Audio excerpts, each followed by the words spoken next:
2024 সালে শেখ হাসিনা সরকারকে উৎখাতে আন্দোলনকারীরা যে সমস্ত অপরাধ করেছেন তা মাফ করে দিল মোহাম্মদ ইউনূসের অন্তর্বর্তী সরকার। সোমবার বাংলাদেশ সরকার এই বিষয়ে অধ্যাদেশ জারি করেছে।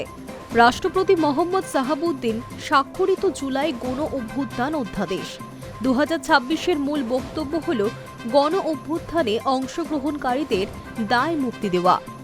অধ্যাদেশে বলা হয়েছে, আন্দোলনে অংশ নিয়ে কেউ অপরাধমূলক কাজ করে থাকলে তাদের বিরুদ্ধে মামলা করা যাবে না। ইতিমধ্যেই মামলায় অভিযুক্ত হয়ে কারাগারে থাকলে অবিলম্বে তাকে নিষ্কৃতি দিতে হবে।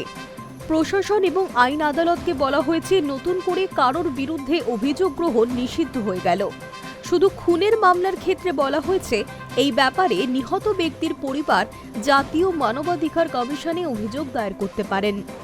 সেই অভিযোগ কমিশন তার নিজস্ব তদন্তকারীদের দিয়ে তদন্ত করবে। তদন্তে পুলিশ প্রশাসনকে যুক্ত করা যাবে না। এই অধ্যাদেশ জারির মধ্য দিয়ে বাংলাদেশে ফের আরেকবার একই অপরাধে দুরকম বিধান ব্যবস্থা চালু হলো।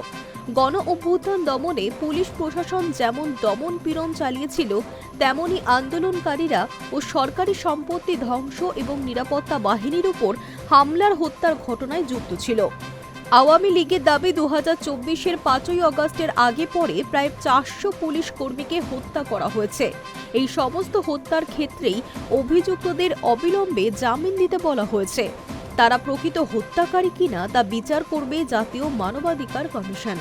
অভ্যুত্থানকারীদের অব্যাহতি দেওয়া হলেও অন্তর্বর্তী সরকারের বিগত 18 মাসে আওয়ামী লীগের কয়েক হাজার কর্মী সমর্থককে গ্রেফতার করা হয়েছে। তাদের 60 ভাগেরও জামিন মেলেনি। Hi news network.